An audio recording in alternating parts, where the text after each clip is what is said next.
एक परिवार महात्मा जी के पास गया और महात्मा जी से कहा कि 20 साल हो गए विवाह किए और हमें संतान नहीं हुई।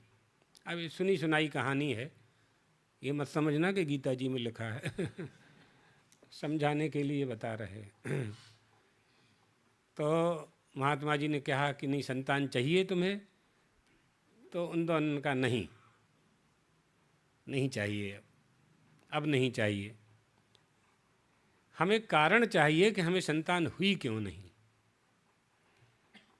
स्त्री बोली, माताओं की ज़्यादा इच्छा होती है, पुरुष तो संतोष कर लेता है जैसे तैसे, लेकिन माताओं के मन में ममता होती है, प्यार होता है, लाड़ होता है, स्नेह होता है, वो द्रवित होती हैं, द्रवित हो जाती हैं। तो वो संतान के प्रति उनकी यहाँ लागड़ी था, इच्छा होना ही चाहिए, होती है। माँ का रूप ही ऐसा है वो। सो उसने कहा कि हमें कारण बताइए गुरुदेव। तो उसके गुरुजी अंतर्यामी थे।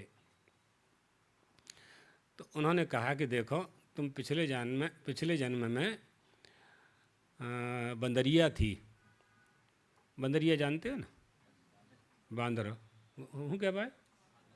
बांदर नहीं, बांदरी, बांदरी थी तुम, बांदरी थी। और एक बार अकाल पड़ा तो जंगल में कुछ नहीं था, तो उसी समय तुमको बच्चा हुआ और तुमने उस बच्चे को खा लिया। उसी पाप का फल है संतान ना होने का। बोले कि उसकी खुद की बात बताइए। तो इसलिए तुम्हारे मन में जिसके मन में ममता ही नहीं है, वो माँ बनने की अधिकारिणी नहीं है। ममता ही नहीं है जिसके दिल में, वो माँ कैसे बनेगी? ये सब इसलिए अपने यहाँ कहा जाता है पूर्व जन्म कृतम पापम। पूर्व जन्म के पाप का फल मनुष्य को भोगना पड़ता है, चाहे वो किसी शरीर में रहे। मनुष्य का शरीर हुआ है मुक्त होने के लिए। मनुष्य के शरीर में ये क्षमता है कि ये पाप न करे, और पाप कर लिया है तो प्रायश्चित कर ले, और या भोग ले, भोग करके उसका क्षय कर ले। ये ताकत केवल मनुष्य परमात्मा ने 84 लाख शरीर में मनुष्य को दी है, ढोर को नहीं दी है। मानव में ये क्षमता है, अपने आप को पाप करने से रोक सकता है। हम चोरी ना करें, रोक सकता है। चोरी कर ली है तो बता दें, क्या होगा? पुलिस वाले पकड़ेंगे, 2, 4, 6 महीना जेल में रखेंगे, फिर तो मुक्त हो जाओगे ना। तो यहाँ जो तुम भोग लोगे पाप का फल, तो वहाँ नहीं भोगना पड़ेगा। नहीं तो भोगबू तो पड़सेज। अवश्यमेव भोक्तव्यम कृतम कर्म शुभाशुभम। भोगना ही पड़ेगा, क्योंकि जब हमारा जन्म होता है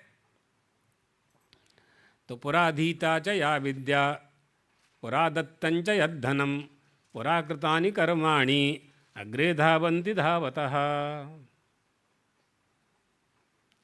पहले जो हमने विद्या किया है, पढ़ी है, पहले जो हमने ज्ञान प्राप्त किया है, वह ज्ञान हमें यहाँ पैदा होते हमारे साथ आता है, उसका संस्कार।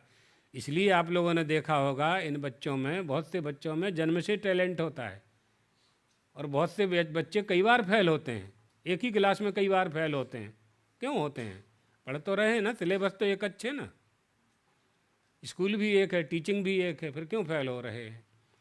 तो पुराधीता चया विद्या, उस विद्या का अध्ययन करते करते करते करते, उस विद्या का चिंतन करते करते मृत्यु हुई।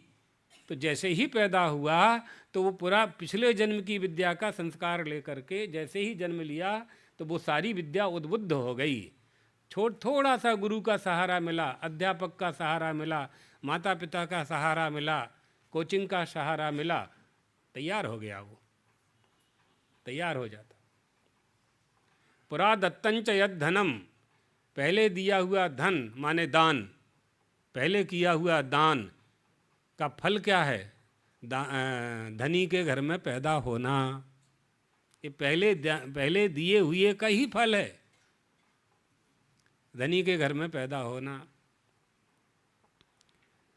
और पराकृतानि कर्माणि, पूर्व जन्म में किए हुए कर्मों का फल अग्रे धावति, जहाँ जहाँ हम जाते हैं हमसे आगे वह पहुंच जाता है।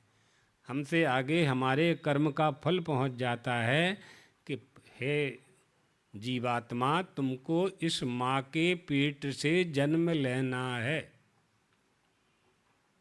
तय करता कौन तय करता है? वही तुम्हारा कर्म का फल तय करता है। कर्म का फल कौन देता है? जो कर्म का फल देता है, सनातन धर्मावलंबी हिंदू लोग उसको ईश्वर कहते हैं। इसलिए हमारे जीवन में हमें ईश्वर की आवश्यकता है।